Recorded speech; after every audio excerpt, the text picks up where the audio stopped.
Siyempre, yun, kasama ko po si Pastor Ray. Kuya Ray na lang. Kuya Ray na lang daw po ng Acts. Siyempre, this time parang pag-uusapan lang natin about na kung ano yung pwede natin ma-share sa kanila. Oo. Kasi lagi kong sinasabi na meron kasi akong gustong malaman na, kunyari, ito, nakita ko lang to yung 1,000 pesos, nilukot, tapos binato, tinapak-tapakan, hinagis, nilukot ulit. Tapos pag open mo is, ang 1,000 pesos, yun pa rin yung value niya, 1,000 pesos. Sa tao, kahit sirain ka ng ganito, maging down ka, maging ano man ikaw, addict or ano man something ng ganon. Pero yung value mo sa Panginoon, ganon pa rin. Sige, okay lang ba kung itago yan? Sige Gagamitin natin yan. Sige po. Okay. Kasi kadalasan, di ba? Kasi ang daming tao. Kumisa nga, sa bangko pa mismo, di ba? Pagka may tupi ng ganyan, tapos may konting punit na ayaw nang tanggapin, di ba? Opo, ayaw na. Diba? Ayaw na. Tapos kuminsan pa, yung mga kunyari, bibili ka ng kotse, ng bahay, gano'n. Hindi sila tumatanggap ng luma. Kasi Yung medyo, bago. medyo konyo ang dating Parang ew. Parang, Ganun. Tapos meron nga po yung bago. Yung bago ngayon po na 1,000 pesos hindi pwedeng punit, hindi siya pwedeng diba? malukot or tupiin. di ba? Kasi parang wala. Hindi siya na natanggap. Yeah, kasi ang hirap nun. Parate, pagka yung mga taong to, tinatanggap ka lang niya dahil sa magandang itsura mo. Maganda itsura ng 1,000 mo. Pagka hindi maganda, pagka hindi malutong, pagka hindi bago, ang tao talaga tinitingnan kung okay ka. Kung gaano ka kahalaga. Ang tao, ang tinitingnan niya, yung panlabas. Ako, nung bata ako, nagpa-plancha ako. Yung pera. Ng pera, para kunyari, malutong-lutong ba yan? Ganun. Maamoy-amoy pang mabango yan. Bakit? Kasi iyayabang ako. Parang kahit saang tao, kailangan tanggap ako. Pero ang pinakamaganda niyan, sa Panginoon, minahal ka niya, hindi dahil sa maganda itsura mo, hindi dahil sa malutong, mabango, at matigas pa yung 1,000. Minahal ka niya, period. Dahil sa mahal ka niya. Oo, may nagsabi rin po ng pastor, sabi, wala naman daw kung alam ang Panginoon kung di mahalin lang tayo.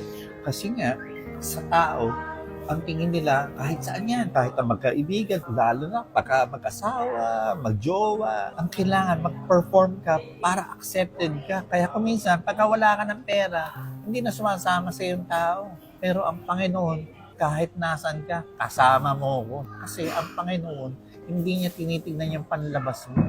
Dahil sa sobrang halaga mo, kahit pagka napunit ito, i-scotch tape ka pa niya, bumuuin ka niya. Bakit? Kasi kaya ka mahalaga, hindi dahil sa halaga mo. Kaya ka mahalaga dahil sa mahal ka ng Kaya, itong maganda niyan. Nawawala ngayon lahat ng stress at saka pressure sa'yo. Kasi di ba, ang toxic pagka bawat tao kailangan pogi ka. Kailangan mabango ka. Kasi marami rin sa ibang tao na compare mo sa pakinabang mo din Di Eh, ba? ganun, di ba? Di ba? Kailangan ng pakinabang ka. Oo. Kaya hirap. Kaya dapat sasabay ka talaga. Kaya ngayon, nai-stress ka kung paano ka sasabay sa bawat galaw ng ibang tao. Exactly. Tapos sasabay ka sa kanila kung ano yung uso. Pero dapat, mas nakikita mo yung sarili mo na andyan ang Panginoon. Di ba? Oo. Kaya kunyari, ikaw, pagka hindi bago yung pagka hindi yung latest Jordan, ang rubber shoes mo, parang wala ka. Kaya, Hindi ka pasok sa Oo, kasi yun ang security mo Yung mga babae naman, pagka wala silang LV dala, alam mo yung LV? Lumang bag. Di ba? So, hindi. Pagdating sa Panginoon.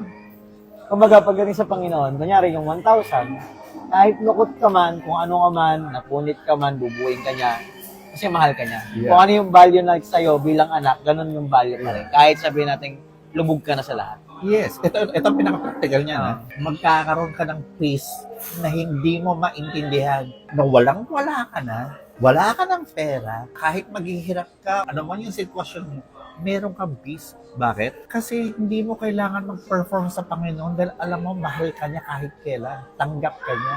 Pagka ang amo natin, okay, tao, Kailangan ups ka. Kailangan ups ka. Kaya ngayon, wala kang peace. Kailangan magawa mo ng maayos yung trabaho mo. Pag-gising mo ngayon, tingin ka agad Facebook mo, teka, sandali, na-reach ko ba yung likes ko? Di ba? I mean, hindi ko sinasabing mali yun. Pero sinasabi ko, ang Panginoon lang ang talagang tatanggap sa akin. Yes, totoo. Meron yan. Ang dami rin nagsasabi sa akin katulad niya. ang partner ko, si Pepper, sila Pastor Ryan, sila Kuya Doc, mas masarap pa rin talagang may relasyon ka sa Panginoon. Saka mas masarap pa rin na uunahin mo siya lagi at isisik mo siya. Bonus na lang yung iba.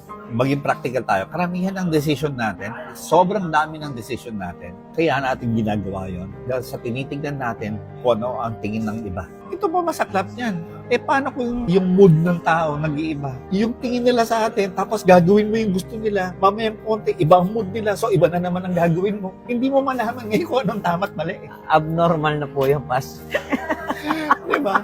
Oo, minsan, Kaya, stressful, toxic ang buhay. minsan po talaga may ganong bagay na sasabihin mo yung hindi mo alam yung tama't mali, pero alam mo sa sarili mo yung tama't mali. Kasi dumidepende tayo dun sa tao. Kunyari, magiging tama ba ako dun sa bagay na gagawin ko na alam kong tama? Magiging okay ba sa kanya yung ganun? Na alam ko naman tama, pero hindi ko alam kung magiging tama sa kanya. Para kang nagtitiptoe sa itlog dahil baka mabasag dahil hindi mo alam kung anong tama. Baka mamaya magalit siya, baka mamaya mali yung ginagawa mo, kita alam mo ng tama. Pero pagdating sa Panginoon, alam mo kung ano, kahit na mabasag mo yung itlog, mahal ka pa rin niya.